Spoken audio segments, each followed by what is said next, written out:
자, 오늘은 우리 요한복음 13장 12절에서 19절까지입니다.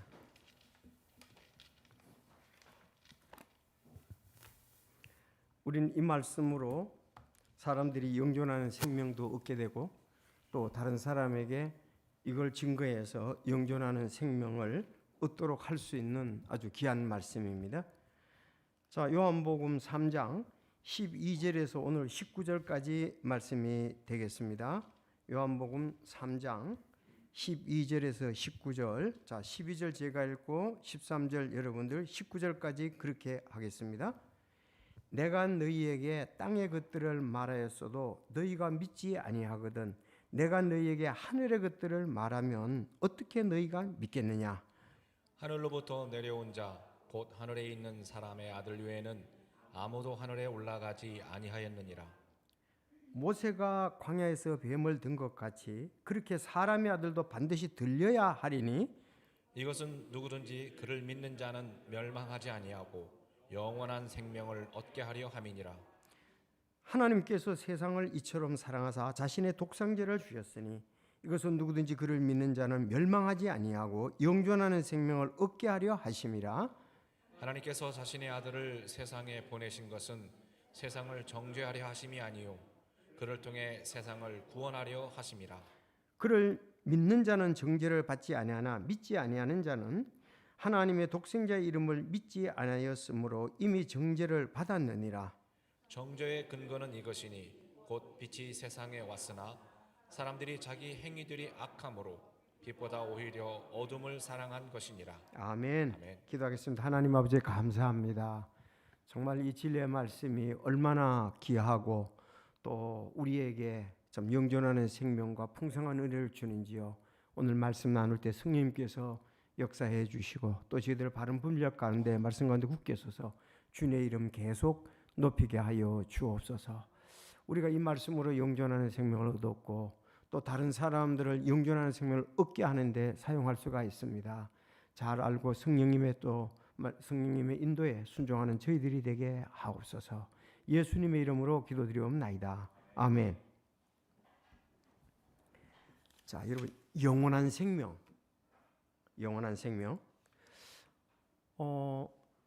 우리가 믿는 자나 믿지 아니하는 자나 존재 자체는 영원하지요.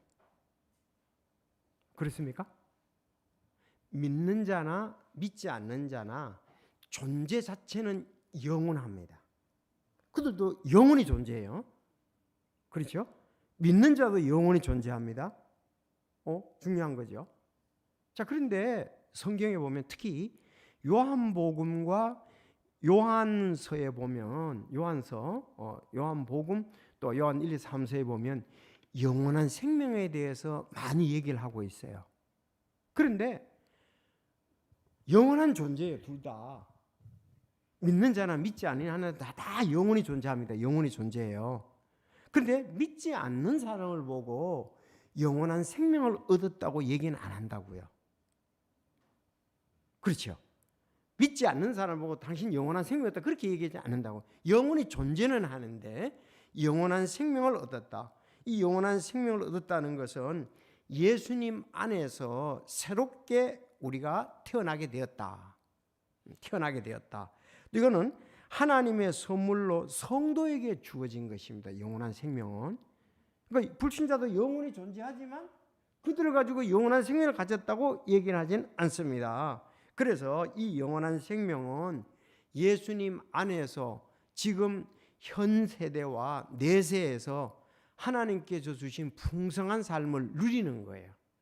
자, 믿지 않는 사람은 어떻게 될까요? 사실은 그들도 영원히 존재하지만 의미가 없어요. 왜? 그들은 고통 가운데 지나야 되기 때문에 그렇습니다. 그래서 그들을 보고 당신들은 영원한 생명을 얻었기 때문에 기쁠 거야. 그런 건 아니잖아요. 당신들은 영원히 존재하지만 당신들이 가야 될 것은 고통받는 곳이라 이거죠. 그런 의미에서 차이가 있는 것입니다. 자, 우리 삼위일체 하나님과 그분들과 함께 계시는 곳에 갈 거냐? 마귀와 그의 천사들 그들을 위해서 마련된 곳에 갈 것이냐, 둘 중에 하나잖아요. 영원히 살지만은. 그래서 삼위일체 하나님과 함께 있는 그런 것을 영원한 생명이다, 이렇게 내세적으로 말하고 있습니다. 주로. 그러나 믿지 않는 자는 마태복음 25장에 보면 마귀와 그의 사자들을 예비한 곳에 간다 그랬잖아요. 그것이 바로 둘째 사망 불호수잖아요. 그러니까 그들은 영원히 산다는 게 의미가 없고 기대될 것도 없고 뭐 기쁨이 없는 거죠. 고통 가운데 있으니까. 그래서 이 영원한 생명을 예수 그리스도를 통해서 얻는 것이 얼마나 귀중한 것인가, 얼마나 아름다운 것인가, 얼마나 우리가 그 주님이 주신 기업을 얻었는가, 좋은 기업을 얻었는가, 그렇게 말한단 말이에요. 근데 사실은 에덴 동산보다 더 좋잖아요. 그렇지 않습니까? 아니, 에덴 동산보다도 거기는 완전히 우리 몸이 변화된 몸으로서 이제는 더 좋아지는 거죠. 히브리서 11장에 그렇게 말씀을 하고 있습니다. 자, 그래서 영원한 생명, 우리에겐 얼마나 중요한가. 그래서 오늘 제목은 예수님을 믿는 자는 영생을 얻음, 영원한 생명을 얻음 그랬습니다. 오늘 참 우리 오랜만에 459장 찬송을 부르는데 너무 좋지요. 요한복음 3장 16절을 주제로 해서 이렇게 했는데, 하나님이 세상을 이처럼 사랑해 독생자를 보내사 날 구원하셨네. 누구나 믿으면 영생을 얻으리. 오, 그 크신 주사랑. 또 주 예수님 우리를 위해 이처럼 사랑해 십자가 달리사 그 보혈 흘렸네. 멸망할 죄인들 다 오라 하시니 오, 그 크신 주사랑. 또 성령님이 우리를 이처럼 사랑해 우리와 동행하시고 안위하시며 우리의 발걸음을 늘 인도하시니 오, 그 크신 주사라. 이렇게 나옵니다. 아주 참 어떻게 이렇게 작사를 잘했는지요. 성령에 대해서는 그렇잖아요. 성령님이 동행하시고 안위하시잖아요. 위로해 주시잖아요. 또 예수님은 보혈, 또 하나님은 우리를 사랑해서 독생자를 보내셨다는 거. 아주 성서적이고 참 귀한 찬송이다. 459장 우리 가끔 부르면 좋겠습니다. 자, 그러면 오늘 니고데모에게 또 이 말씀을 받는 독자들에게 영존하는 생명에 대해서 아주 잘 말씀을 해놨습니다. 그 구약의 예를 들어서 이렇게 잘 말씀했습니다. 그래서 오늘 제가 이렇게 쭉 살펴보니까 1, 2, 3, 12, 13, 14절은 하늘의 것들을 말하는 사람의 아들, 그렇게 이제 볼 수가 있어요. 사람의 아들이 하늘의 것들을 말하는 사람의 아들, 즉 예수님은 하늘의 것들을 말하잖아요. 그렇죠? 하늘의 것들, 지금 영존하는 생명. 자, 하나님의 사람, 하나님의 하늘의 것들을 지금 예수님은 말씀하시는 거예요. 니고데모에게 야, 너 땅의 예를 들어도 너 땅의 것도 잘 모르는데 너 하늘의 것 얘기하면 더 모르지 않느냐. 그러니까 하늘의 것들 얘기를 한다 이거잖아요 지금. 자, 그런데 그 하늘의 것들을 말하는 예수님 그를 믿는 자는 영원한 생명을 얻는다고 두 번째는 말씀하고 있는 15절 16절. 자, 그리고 세 번째는 그를 믿지 아니하면 정죄를 받는다, 심판을 받는다고 17, 18, 19절에 말씀했습니다. 자, 그럼 지금부터 하늘의 것들을 말하는 사람의 아들, 내가 너희에게 땅의 것들을 말하였어도 너희가 믿지 아니하거든. 내가 너희에게 하늘의 것들을 말하면 어떻게 너희가 믿겠느냐. 하늘로부터 내려온 자 곧 하늘에 있는 사람의 아들 외에는 아무도 하늘에 올라가지 아니하였느니라. 모세가 광야에서 뱀을 든 같이 그렇게 사람의 아들도 반드시 들려야 하리라. 이렇게 말씀을 하고 있습니다. 이렇게 따져보면은 지금 이 12, 13, 14절이 여러분들 벌써 좀 아는 사람들은 질문을 할 거예요. 질문을 할 수밖에 없죠. 아니, 왜 예수님이 이 땅에 계셨는데 하늘에 있다고 얘기하느냐? 그것도 질문의 대상이 되거든요. 오늘 본문에 보면 13절에. 그런가 하면 하늘에 올라가지 아무도 하늘에 올라가지 아니했다 그랬잖아요. 근데 하늘에 아무도 올라갔잖아요. 올라가기는 누가? 아니 구약에 보면 에녹도 올라갔고 엘리야도 올라갔잖아요. 자, 그런 부분들도 우리가 좀 깊이 생각하지 않으면 질문할 수 있는 내용이거든요. 지금. 자, 그러면 한번 12절을 보면은 여기서 내가 너에게 땅의 것들을 말하였어도 너희가 믿지 아니하거든 그랬어요. 지금 땅의 것들을 말했습니다. 어떤 것? 육체적 출생을 언급한 것, 바람의 원리를 말씀한 거 있잖아요. 자, 사람이 예수님과 거듭나는 것은 저 하늘에서 일어나는 일이 아니라 사실은 땅에서 일어나는 일이잖아요. 그렇죠? 아니 지금 예수님을 믿고 거듭나는 것은 하늘에서 일어나는 게 아니라 지금 이 땅에서 일어나잖아요. 우리가. 그러니까 땅의 것을 예를 들어서 얘기를 했다 이 말이죠. 우리가 육체적 출생이 있는가 하면 영적 출생도 있잖아요. 이게 영적 출생이지만 바람의 원리와 같다 이렇게 그 얘기를 했습니다. 자, 그럼 하늘의 것들은 뭡니까? 이거 예수님께서 인간의 몸을 입고 오신 일은 하늘의 일들이 돼요. 그렇죠?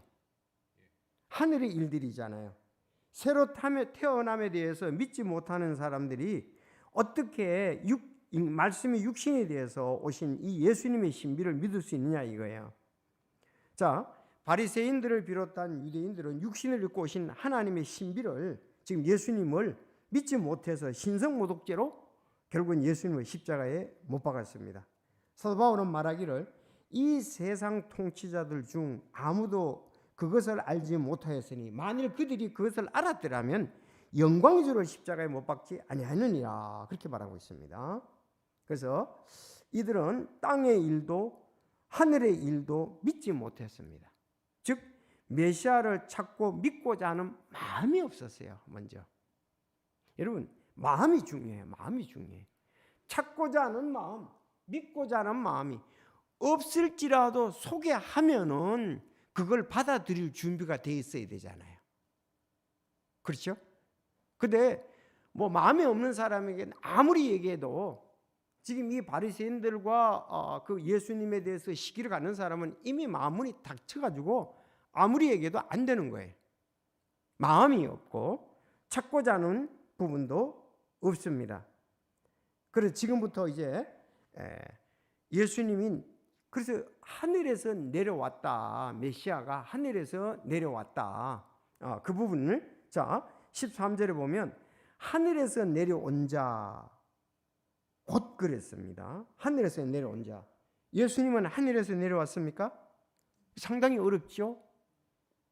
그런데 예수님이 하늘에서 내려왔는데 이걸 우리가 알아야죠. 마리아를 통해서 태어나셨잖아요.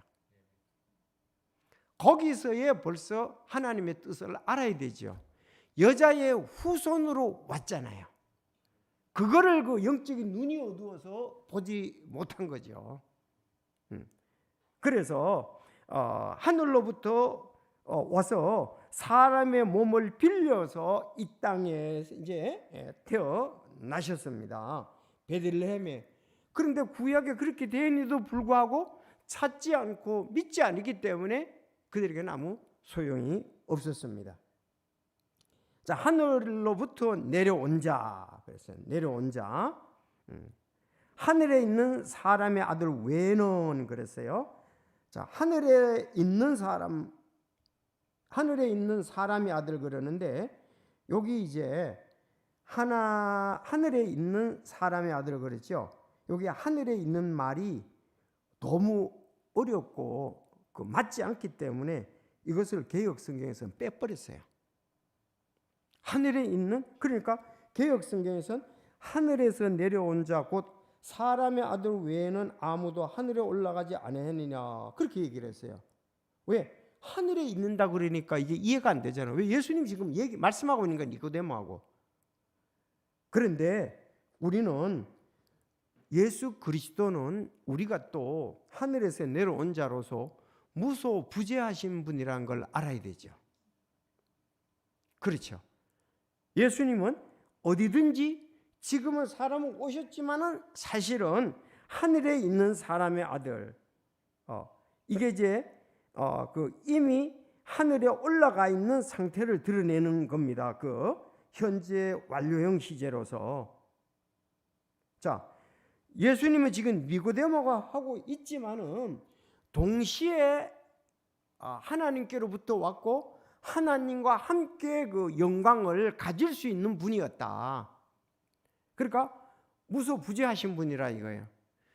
예수님 기도할 때 그랬잖아요. 내가 아버지와 함께 그 영화롭게 되었다가 이 땅에 내려왔다 그랬잖아요. 그렇지만 또 예수님은 하나님과에서 영적인 교제는 계속 하실 수가 있는 거죠. 시공간을 제한을 받지 않는 또 이런 무소부재하다는 그런 구절을 잘 나타내고 있다. 우리가 이렇게 볼 수가 있습니다. 하늘에 있는 사람의 아들. 내려왔지만 또 동시에 하늘에 있는 사람의 아들이다. 네. 자, 하나님 아들. 그러니까 하늘에 있다가 또 내려왔다. 이런데 자, 아무도 하늘에 올라가지 아니하느니라 그랬어요. 좀 전에 제가 얘기했는데 아무도 올라가지 아니했다. 이렇게 얘기했는데 여러분 에녹과 엘리야는 하늘에 올라갔다고 이랬는데 자, 그들은 스스로 하늘에 올라간 것이 아니고 들림을 받아서 갔잖아요. 그런데 예수님은 스스로 가신다는 거죠. 예수님이 무슨 들림을 받아가지고 올라간, 그러니까 스스로 올라간 거하고 들림을 받아서 올라간 건 다르다 이 말입니다. 자, 하늘에 올라갔다 그렇게 얘기했습니다. 자, 스스로 에녹과 엘리야는 스스로 자신의 힘으로 올라간 것이 아니에요. 주님 한 분 외에는 아무도 하늘에 올라간 사람은 없습니다. 스스로. 자, 그거를 여기에서 얘기를 해주고 있습니다. 자, 여러분, 이런 영적인 부분들을 얘기를 하니까 유대인들이 따라오다가 다 도망을 갔잖아요. 이제 요한복음 6장에 가면 나오거든요. 그런데 우리의 신분도 보세요. 우리가 지금 이 땅에 있죠. 우리 이 땅에 있지 않습니까? 그렇죠? 그런데도 하나님의 말씀에는 이미 하늘의 처소에 앉혀졌다. 그렇게도 얘기를 하고 있어요. 그걸 잘 아셔야 돼. 자, 골로새서 3장 3절에 보면 너희는 죽었고 너희 생명은 그리스도와 함께 하나님 안에 감추어져 있기 때문이라 그랬어요. 우리 생명이 하나님 안에 감춰져 있다 그랬어요.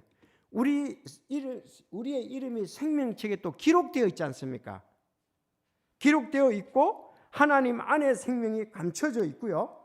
에베소서 2장 5, 6절 한번 보겠습니다. 에베소서 2장 5, 6절. 이런 부분이 영적인 부분이다. 에베소서 2장 5, 6절.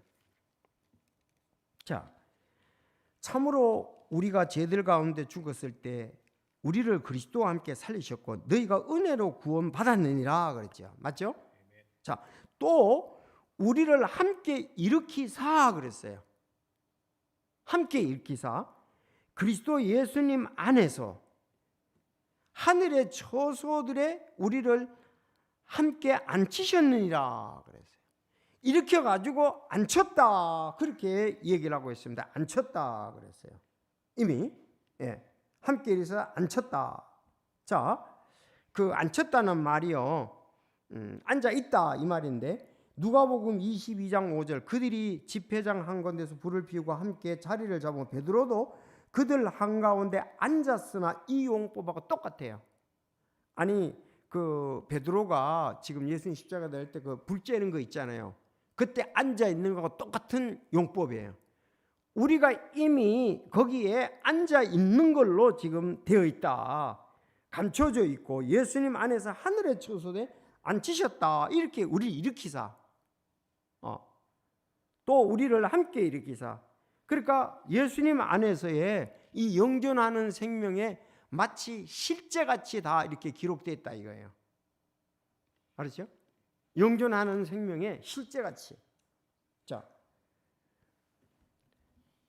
그래서 오늘 이런 부분들을 보면 이거야말로 벌써 우리가 구원받자마자 생명책에 기록되어 있고 하나님 안에의 생명이 감춰져 있고 또 함께 일으키사 하늘의 처소에 앉히셨다. 사실 우리가 이게 이해하기 어려운 부분인데 바로 여기에서 영적인 부분들을 벌써 말씀하고 있는 거예요. 그리고 우리가 옛날 성경 그랬죠. 우리의 시민권이 하늘에 있는지라, 그런 말씀도 다 마찬가지잖아요. 영적인 부분들. 비록 우리가 잠시 동안 있지만은 벌써 우리의 신분이라든가 모든 환경들에 대해서는 하늘에 초점을 맞추고 있다고요. 자, 이런 부분들이 영적인 부분이다, 그렇게 볼 수가 있습니다. 그래서 거기다가 여러분들 아까 요한복음에서 그 사람의 아들 외에는 아무도 하늘에 올라가지 아니하니라. 그리고 하늘에 있는, 거기는 그 3장 13절에 하늘에 있는, 거기서 무소부재라고 쓰시면 되겠고, 사람의 아들 외에는 아무도 하늘에 올라가지 아니하니라 그랬잖아요. 이거는 올라가지 아니하니라, 이 말은 자기 스스로 올라가지 아니했다. 에녹과 엘리야는 뭐다? 하나님의 능력으로 들림을 받은 거지 자기 스스로 올라간 것이 아니다. 이거 잘 얘기해야 돼요. 근데 예수님은 어떻습니까? 자기 스스로 뭐 올라간다 이 말이에요. 올라갔다 이 말이에요. 예수님 외에는 그렇게 올라간 사람은 없다. 다 들림을 받아서 올라갔다. 그렇게 우리가 해석을 하면 좋겠습니다. 그래서 아무도 하늘에 올라가지 않았다. 이 말 주일학교 어린이들이 선생님 엘리야하고 에녹하고 올라갔지 않습니까? 그때 여러분이 답변해 줄 수가 있어야 되는 거예요. 그렇잖아요.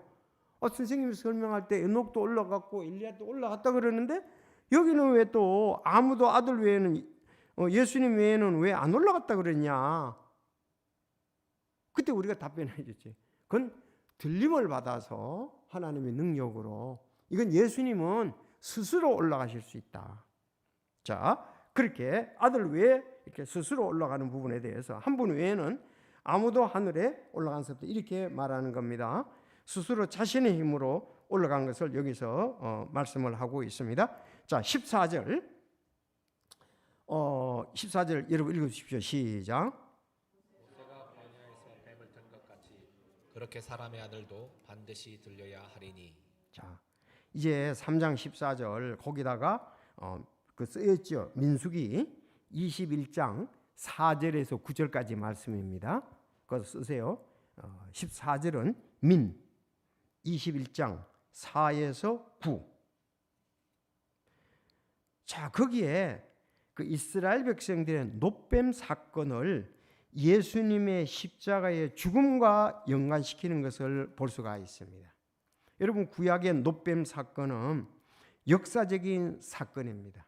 또 이 예수님의 이제 들림 받는 것, 예언적인 것의 예표라고 볼 수가 있습니다. 자, 광야의 놋뱀.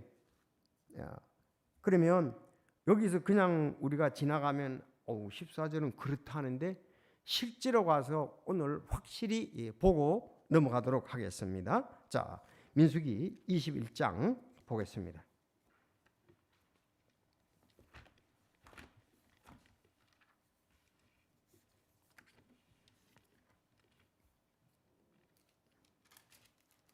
자, 민수기 21장 4절에서 9절 나오지요?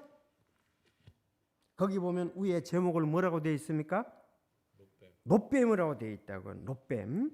자, 그들이 에돔 땅을 돌아가려고 홍해길을 따라 호르산에서 이동하였으나 그 길로 인해 백성의 혼이 심히 낙담하였으므로 백성이 하나님과 모세를 대적하여 말하되 어찌하여 당신들이 우리를 이집트에서 데리고 올라와 광야에서 죽게 하느냐? 빵도 없고 물도 없으며 우리 혼이 이 푸석푸석한 빵을 싫어하노라 하며 주께서 불뱀들을 백성 가운데로 보내사 백성을 물게 하심으로 이스라엘의 많은 사람이 죽으니라. 그러므로 백성이 모세에게 와서 이르되 우리가 주와 당신을 대적하여 말함으로 죄를 지었으니 주께 기도하여 그분께서 그 뱀을 우리에게서 제거하게 하소서 하며 모세가 백성을 위해 기도하니. 여러분 시작. 주께서 모세에게 이르시되 너를 위해 불뱀을 만들어 장대 위에 달라 물린 자마다 그것을 쳐다보면 살리라 하심으로 모세가 놋뱀을 만들어 장대 위에 다니 뱀이 누구든지 물었을 때 그가 그 놋뱀을 쳐다보면 살더라. 자, 4절을 좀 잘 이해를 해야 되거든요. 그들이 에돔 땅을 돌아가려고 홍해길을 따라 호르산에서 이동하였으나 그 길로 인해 백성의 혼이 심히 낙담했다 그랬어요. 백성의 혼이 심히 낙담했다 그랬거든요. 그러면 에돔 땅을 돌아가려는 그건 또 무슨 말이냐? 우리 그 20장 18절에 보면은 잘 나타나거든요. 그 20장 18절. 에돔이 그에게 이르되 너는 내 옆으로 지나가지 못하리라. 내가 나가서 칼로 너를 대적할까 염려하노라 하며 이스라엘 자손이 그에게 이르되 우리가 큰 길로 지나갈 것이며 나와 내 가축이 당신의 물을 마시며 내가 그 값을 드리리다. 내가 그 외에 어떤 일도 하지 않았고 다만 내 발로 걸어서 지나가리라 하였으나 그가 이르되 너는 지나가지 못하리라 하고 에돔이 많은 백성을 거느리고 나와서 강한 손으로 그를 막았더라. 이스라엘이 자기 경계를 통과하는 것을 이같이 에돔이 거부함으로 이스라엘이 그에게서 돌아섰더라 이 말입니다. 이해가 되시죠? 아니 직선거리로 가려면 에돔 땅은 그 사해에서 남쪽이죠. 에돔에서 그들 땅을 통과해야 됩니다. 그 세일산 그쪽이거든요. 자, 통과해야 되는데 에돔 사람들이 우리 뭐 물을 먹으며 모든 것은 다 먹으면 우리가 돈 다 지불하고 할 테니까 다 아무것도 건드리지 않고 큰 길만 내달라. 그랬더니 안 된다 그랬습니다. 그러면서 나와서 군사들 와서 막았습니다. 그랬더니 그 길로 돌아간 거예요. 그것 때문에 그 길로 인해서 백성이 심히 낙담했다 그랬어요. 심히 낙담하면서 하나님과 모세를 대적했습니다. 아니 그러면은 에돔 사람들을 에돔 사람을 갖다 어떻게 해야 될 거 아니에요. 근데 그게 아니고 하나님과 모세를 원망했단 말이야. 이스라엘 백성들이 물이 없을 때도 또 하나님과 모세를 대적했다고요. 항상 얘기하면 뭐 부족하면 어디로? 왜 이집트에서 끄집어내 왔느냐? 왜 이집트에서 나오게 했느냐? 그거 가지고 원망하는 거예요. 그 사건을 해결하거나 하려고 하는 게 아니라 늘 그 이집트의 생각을 얘기를 하면서 하나님 이미 나왔는데 하나님도 뜻이 있잖아요. 그 순종치 아니하고 대적을 했다 이 말입니다. 자, 우리도 이거 좋은 교훈도 되는데 어떤 일을 할 때 대안을 제시하고 할 방법을 얘기를 해야지, 승리할 방법을 얘기를 해야지. 그 근원적인 걸 아무리 얘기해봐도 헛일입니다. 알았죠? 그래서 여기 놋뱀 사건이 이것 때문에 그렇습니다. 그러니까 심히 낙담하고 원망하니까 하나님이 안 되겠다. 그래서 불뱀이라고 그랬어요. 처음에 여기 불뱀을 백성 가운데로 보내사 그랬어요. 진짜 불뱀이냐? 막 뱀이 불을 품고 있느냐? 그게 아니고 제가 이렇게 여러 가지 주석이랑 이렇게 보니까 뱀 중에서 이 붉은 뱀이 있대요. 위에가. 그걸 갖다가서 불뱀이라고 표현한 거. 진짜 뭐 불이 뭐 뱀에서 나오거나 가서 물거나 날아다니거나 그런 게 아니고 색깔이 붉은색 나는 거. 그걸 이제 불뱀이다 이렇게 얘기를 했습니다. 그렇게 생겼다. 아니 뱀 중에서 진짜 빨간 색깔 있으면요 되게 그 독해 보이고 무서워 보이고 그래요. 불뱀. 그게 또 굉장히 강하거든요. 그래서 불뱀을 풀어놨습니다. 불뱀이 왔어요. 그래서 무니까 어땠습니까? 당연히 무니까 뱀독이 몸에 퍼져서 죽고 하는 거예요. 이스라엘 백성들이 항복했죠. 모세한테 가서 우리 죽게 생긴데 빨리 우리 잘못했다. 이 뱀을 좀 걷어달라. 그랬더니 하나님께서 모세에게 얘기를 하죠. 불뱀들 가운데서 그렇게 하니까 놋뱀을 장대에 만들어 달면은 그걸 쳐다보면 산다 그랬습니다. 놋뱀을 자, 여기 불뱀은 우리가 잘 아는 대로 마귀의 모형이죠. 죽게 하는 것.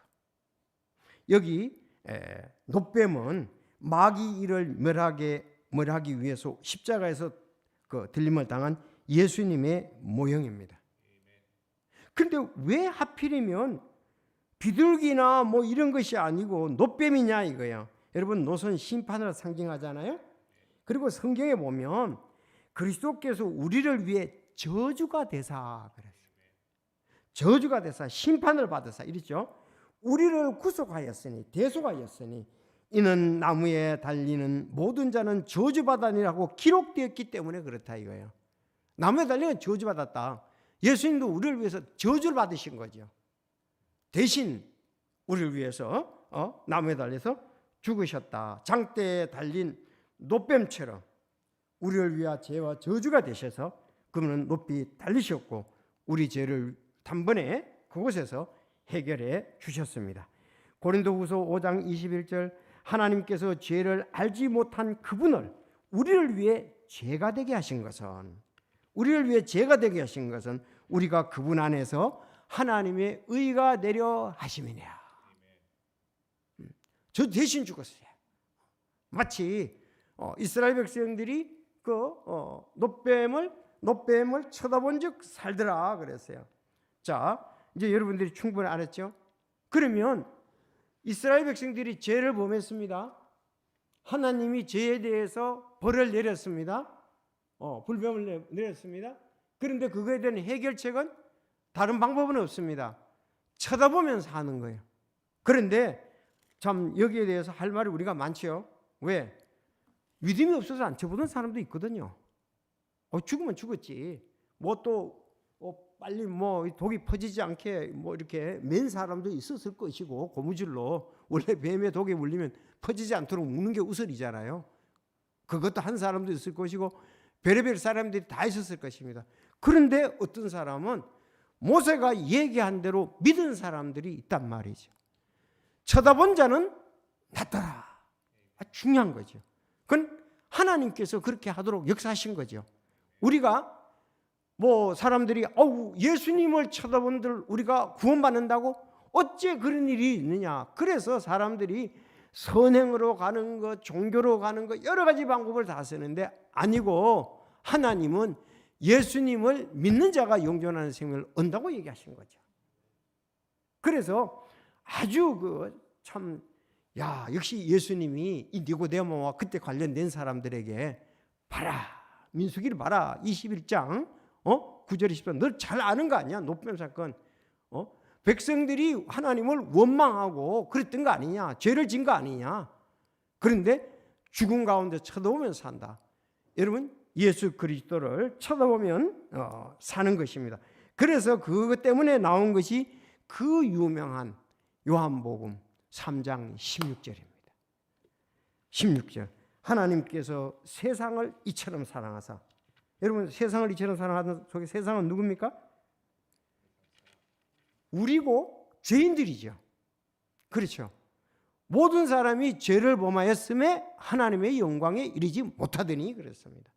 바로 하나님께서 이 죄인을 이처럼 사랑하사 자신의 독생자를 주셨으니 이것은 누구든지 그를 믿는 자는 멸망치 아니하고 영존하는 생명을 얻게 하려 하심이라고 말씀을 하고 있습니다. 뱀에 물린 이스라엘 백성들이 다른 방법으로는 안 되고 뭐 묶어도 안 되고 뭐 칼로서 잡아채서 독을 빼도 안 되고 그것은 오직 여러 가지 방법을 다 해봤지만 그것은 안 되고 오직 장대 위에 달린 놋뱀을 볼 때에 싹 났습니다. 알았죠? 물린 자가 쳐다보면 난다. 그렇게 말씀하고 있습니다. 여러분, 우리는 뭐 철학, 속죄 방법의 철학적인 것, 인간의 정성 모든 것이 다 해당이 되지 않습니다. 오직 그를 믿는 자는 멸망치 않고 영존하는 생명을 얻는다. 15절에도 그랬잖아요. 이것은 누구든지 그를 믿는 자는 멸망하지 아니하고 영원한 생명을 얻게 하랍니다. 그리고 바로 예수님이 이 땅에 오셔서 우리를 위해서 영원한 생명을 주셨다. 자, 쳐다보면 낫는다. 자, 그럼 한번 그거 보겠습니다. 여기서 범인은 누구든지죠. 이것은 누구든지 그랬습니다. 여러분 그런 얘기하면 안 돼요. 그건 하나님 앞에서 하나님이 하실 일이지 우리가 그런 얘기는 하면 안 돼. 선택된 자, 예정된 자 이런 것은 우리가 얘기하는 게 아니고 그건 영원한 하나님의 손에서 얘기할 수 있는 부분이죠. 우리는 누구든지라는 말을 해야 돼요. 모든 사람이 죄를 범하였으면 하나님의 영광에 이르지 못하더라. 누구든지 오면 됩니다. 결과는 뭡니까? 대상은 누구든지는 범인은 누구든지고 대상은 예수님입니다. 예수님을 믿어야 되는 거죠. 사도행전 4장 12절 다른 사람 안에는 구원이 없나니 하늘에서 우리를 구원할 다른 이름도 어떤 이름도 우리에게 사람들 가운데 주지 아니하셨느니라. 조건은 믿는 자입니다. 믿는 자. 믿음 외에는 어떤 방법으로도 구원을 받을 수가 없습니다. 결과는 멸망치 않고 영원한 생명을 얻음 그랬습니다. 아니 요한복음이 이렇게 잘 되는데 왜 이만희가 왜 들어가냐고요. 안상홍이가 왜 들어가냐고. 여러분 그렇지 않습니까? 아니 요한복음 3장 6절 정확히 있잖아요. 누구든지 그를 믿는 자, 예수를 믿는 자가 여기에서 조금 믿는 거예요. 결과 멸망치 않고 영존한 생명을 얻는다. 그래서 우리가 성령님으로 태어난다면 십자가에 달리신 예수님을 바라보고 우리가 그분을 쳐다보기만 하면 영존하는 생명을 얻습니다. 이것은 행위의 구원이 아니고요. 이것은 십자가 플러스 행위가 아니고 말씀대로 쳐다보기만 하면 된다. 쳐다보는 것은 우리의 행위나 수고가 아니고 우리의 믿음이다. 아니 쳐다보는 것 자체가 일이라고 할 수는 없잖아요. 일이라는 것은 뭔가 내가 손으로 수고를 해야 일이 되는 것 아니겠습니까? 쳐다본 거 가지고도 일이라고 하면 그거는 안 되죠. 예수님을 믿는 것 자체를 가지고 우리 수고라고 하면 안 되죠. 그건 그 일을 다 해놓으셨다 이거예요. 십자가에서 예수님의 고통이 모든 것을 다 해놨습니다. 그래서 그러면 이것을 찾자 믿으면 안 되죠. 그럼 믿고 또 믿는 것도 안 되죠. 여러 가지를 생각해 보십니다. 믿는 것은 진실로 믿으면 오직 단 한 번이지 차차차차 믿는 것 이거 개선이나 그런 게 아니죠. 개발이 아니죠. 사랑은 언제나 예수님의 십자가의 죽음과 관련이 되고 그 십자가의 진리와 관계가 된다는 것입니다. 그래서 여기 하나님께서 세상을 이처럼 죄인을 이처럼 사랑하사 독생자를 줬다는 것입니다. 그런데 왜 이렇게 3장 16절을 그렇게 많이 서기도 나와 있고 암송도 하는데 왜 그 영존하는 생명을 못 얻습니까? 자꾸 여기다가 인도하는 사람들이 행위를 강조하기 때문에 확신을 못 갖는 거예요. 그 자체를 순수하게 못 믿는 거예요. 이런 부분들이 참 많이 있습니다. 우리가 그런 부분에 대해서 우리 여기서 아니 요한복음 1장 12절 전부 요한복음에도 그랬잖아요. 자기 땅에 오면 자기 백성이 영접지 않았단 말이죠. 영접받는다, 믿는다, 받아들인다 다 똑같잖아요. 자기 백성이 영접지 않았습니다. 그래서 12절에 영접하는 자 곧 그 이름을 믿는 자 예수밖에 없어요. 그 이름은 믿는 자에게는 하나님의 자녀가 되는 권세를 줬다 그랬습니다. 줬으니까 우리는 받은 거죠. 근데 이게 예배당에 나온 게 아니잖아요. 이게 설교를 드린 게 아니잖아요. 우리가 마음을 열고 예수 내가 자기가 죄 있는 거라고 죄를 고백하고 예수 그리스도를 받아들여야 되잖아요. 그 부분을 안 하기 때문에 그렇습니다. 사실 제가 다음 주에 이제 그 설교를 하려고 그러는데 예수 그리스도를 우리가 과연 이렇게 그야말로 믿는다는 것이 한 번으로 될 수가 있는가? 그 믿은 때 이런 부분들에 대해서 좀 하려고 지금 준비를 하고 있습니다. 그래서 자신의 독생자를 주었습니다. 십자가에서 자신의 생명을 내주신 그 예수 그리스도, 아기 예수를 말하는 게 아닙니다. 자, 그래서 그러나 자 이제 믿으면 영존하는 생명을 얻지만 여기 없지만은 17절에 보면 그를 믿지 않으면 정죄 심판을 받는다고 말씀을 하고 있습니다. 하나님께서 자신의 아들을 세상에 보내신 것은 세상을 정죄하려 하심이 아니요 그를 통해 세상을 구원하려 하심이라. 그를 믿는 자는 정죄를 받지 아니하냐. 계속 믿는 자라고 그랬습니다. 믿지 아니하는 자는 하나님의 독생자의 이름을 믿지 아니하므로 이미 정죄를 받았느니라. 정죄의 근거는 이것이니 곧 빛이 세상에 왔으나 사람들이 자기 행위가 악함으로 빛보다 오히려 더 사랑한다. 자기 행위를 더 사랑한다. 그렇게 말씀하고 있습니다. 자, 하나님께서 자신의 아들을 세상에 보낸 것 정죄한 게 아니고 구원하라고 그랬습니다. 예수님이 성육신하신 목적 가운데 하나는 뭐예요? 예수님의 초림의 목적은 구원입니다. 그러면 재림의 목적은 정죄와 심판입니다. 재림의 목적은 정죄와 심판이에요. 자, 예수님을 통해 구원받는 것이 하나님의 뜻이요 하나님의 방법입니다. 믿지 않으면 이미 심판을 받았느니라 그랬습니다. 이미 선고가 내려진 거예요. 알았죠? 이미 선고가 내려졌다 이렇게 볼 수가 있습니다. 독생자의 이름을 믿지 아니했으므로 이미 정죄를 받았느니라. 이미 정죄 선고를 받고 있다 그랬습니다. 사람이 지옥 가는 이유는 살인, 간음, 도둑질, 사기, 거짓말 같은 악행 때문이 아니고 예수 그리스도를 믿지 않기 때문에 가는 것입니다. 성령님께서 죄에 대해서 책망하는데 그 책망을 받아들이지 않기 때문에 그렇습니다. 그래서 요한복음 16장 8, 9절에 그분께서 오셔서 죄에 대하여, 의에 대하여, 심판에 대하여 세상을 꾸짖으시라. 저도 이 말씀에 통해서 그때 구원받을 때 확신을 가졌는데 죄에 대하라 하면 너희가 나를 믿지 아니하며 그랬어요.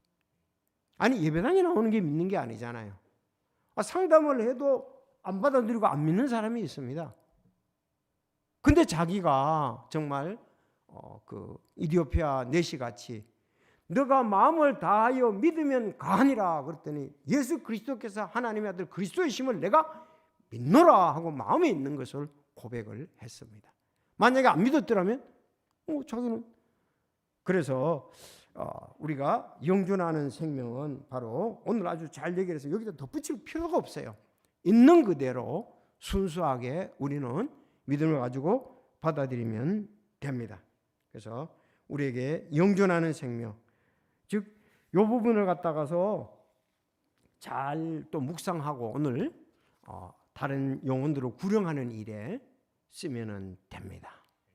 그래서 민수기의 말씀도 진짜 그 기적이잖아요. 하나님의 방법이잖아요. 아니 불뱀에 의해서 물려 죽는데 참 신비로워. 쳐다보면 낫다니. 그게 예수님이 십자가에 달려 내 죄 위에 달아간 거 쳐다보면 낫는 거 똑같잖아요. 믿으면 나면 똑같잖아요. 그 참 그 이스라엘 백성들이 지금 니고데모에게 가장 그 좋은 방법 예를 들어서 지금 얘기를 하는 거예요. 그래서 니고데모는 믿었겠죠. 믿어서 나중에 예수님 편을 들고 예수님에게 우리 십자가에 달려 돌아가셨을 때의 그 유황 그런 부분들을 내놓는 것을 볼 수가 있습니다. 자, 우리 하나님께 감사를 드리겠습니다. 기도하겠습니다.